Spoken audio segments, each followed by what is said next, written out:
अहमदाबाद में बीते दिनों हुआ विमान हादसा न केवल एक तकनीकी त्रुटि या प्रशासनिक चूक थी, बल्कि उसने हमारी सामाजिक सोच और संवेदनशीलता पर भी बड़ा सवाल खड़ा कर दिया। इस भीषण दुर्घटना में 265 लोगों की जान चली गई है, जिनमें से 241 यात्री इस विमान में सवार थे। पूरा देश गमगीन था, हर आंख नम थी और हर दिल इस हादसे की पीड़ा महसूस कर रहा था।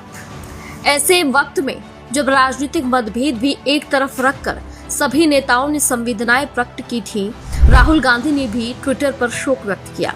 लेकिन दुख की बात यह है कि उनके शोक संदेश के नीचे एक व्यक्ति जिसका नाम अनुभव गुप्ता है, उसने ऐसा घटिया और अमानवीय कमेंट किया जिसे पढ़कर हर संवेदनशील व्यक्ति का सिर शर्म से झुक गया।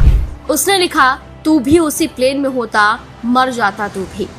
क्या हम इतने असंवेदनशील हो चुके हैं कि किसी नेता की जान जाने की कामना सार्वजनिक रूप से कर देते हैं? अनुभव गुप्ता का ये ट्वीट न केवल उसकी सोच की गंदगी को उजागर करता है, बल्कि दर्शाता है कि किस तरह की मानसिकता आज समाज में जहर घोल रही है। हैरानी की बात यह है कि ये व्यक्ति एक प्रतिष्ठित टेक्नोलॉजी कंपनी से जुड़ा है और खुद को एक ट्रेडर, इन्वेस्टर और इंजीनियर बताता है। लेकिन क्या कोई पढ़ा लिखा व्यक्ति इतनी गिरी हुई बात कह सकता है? जवाब है नहीं।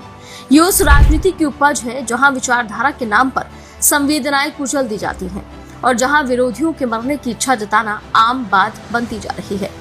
इस शख्स ने बाद में डर के मारे माफी मांगी, लेकिन सवाल ये है कि क्या ऐसी सोच एक माफीनामे से बदल जाती है?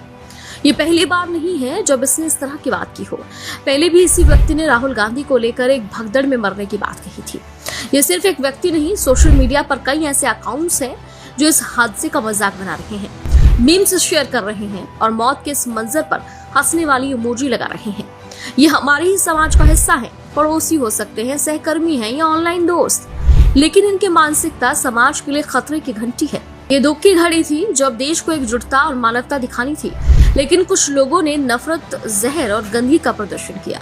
चाहे प्रधानमंत्री नरेंद्र मोदी हो या राहुल गांधी, किसी भी सार्वजनिक व्यक्ति के लिए ऐसी भाषा, ऐसी सोच, ऐसी कामना न केवल घिनौनी है, बल्कि देश की गरिमा को भी चोट पहुंचाती है।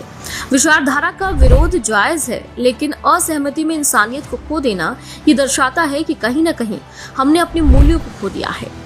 अब जरूरत है कि समाज इन मानसिक रूप से विकृत सोच रखने वालों का बहिष्कार करे, कानून ऐसे मामलों पर सख्त रुख अपनाए और सोशल मीडिया प्लेटफॉर्म्स इस तरह की अमानवीय टिप्पणी पर जीरो टॉलरेंस नीति अपनाए।